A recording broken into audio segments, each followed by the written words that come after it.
Hi అండి అందరికీ. అందరూ ఎలా ఉన్నారు? ఈరోజు మన వీడియోలో సొరకాయ గారెలు చేసుకుందాం.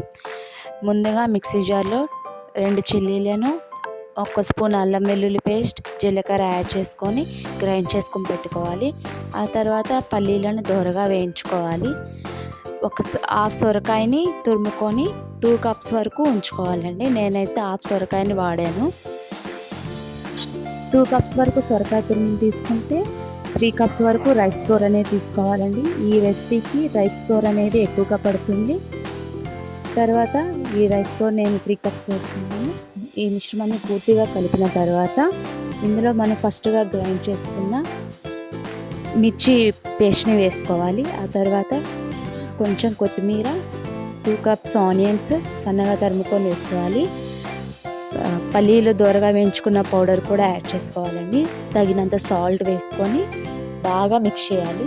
ఇందులో రెండు కరివేపాకులు సన్నగా తరుముకొని వేసుకోవాలి.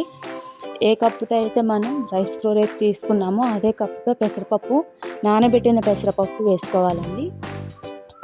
ఈ మిశ్రమాన్ని అసలు వాటర్ అనేది యాడ్ చేయకుండా సొరకాయలో ఉన్న వాటర్ అనేది సరిపోతుందండి. ఈ రెసిపీకి బాగా కలుపుకోవాలి.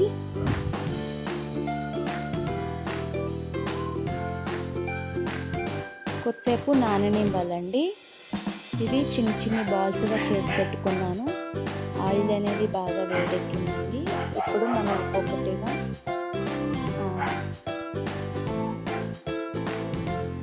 Oil heat ఎక్కిందండి. ఇప్పుడు నేను 1 బై 1 ఆయిల్లోకి డిప్ చేసుకుంటున్నాను.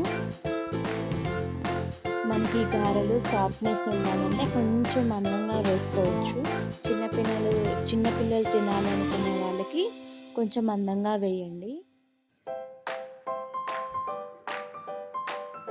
ప్యాన్కి సరిపడినన్ని మాత్రమే వేయండి. ఎక్కువ వేసినప్పుడు అవి సరిగ్గా కుక్ అవ్వవు.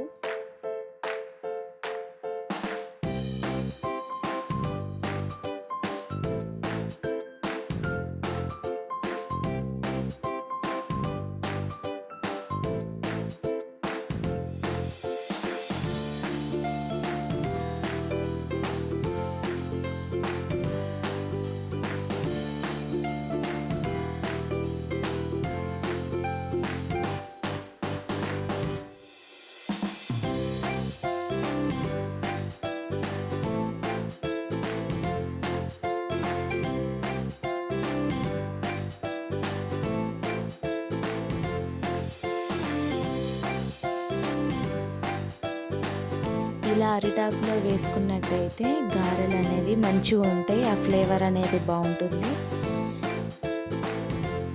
1 బై 1 నేను ఇలా ఆయిల్లో డిప్ చేసుకున్న తర్వాత వీటిని నేను టర్న్ చేసుకుంటున్నాను. సెకండ్ వైపు ఇలా గోల్డెన్ కలర్ వచ్చే వరకు డీప్ ఫ్రై చేసుకోవాలి.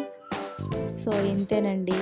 పిల్లలకైనా పెద్దలకైనా సొరకాయ అంటే తినని వాళ్ళకైనా ఈ ఒక్క స్నాక్ చేసి పెట్టండి. మళ్ళీ కావాలంటారు. అంత బాగుంటాయి ఇవి. నాకైతే చాలా నచ్చినాయి.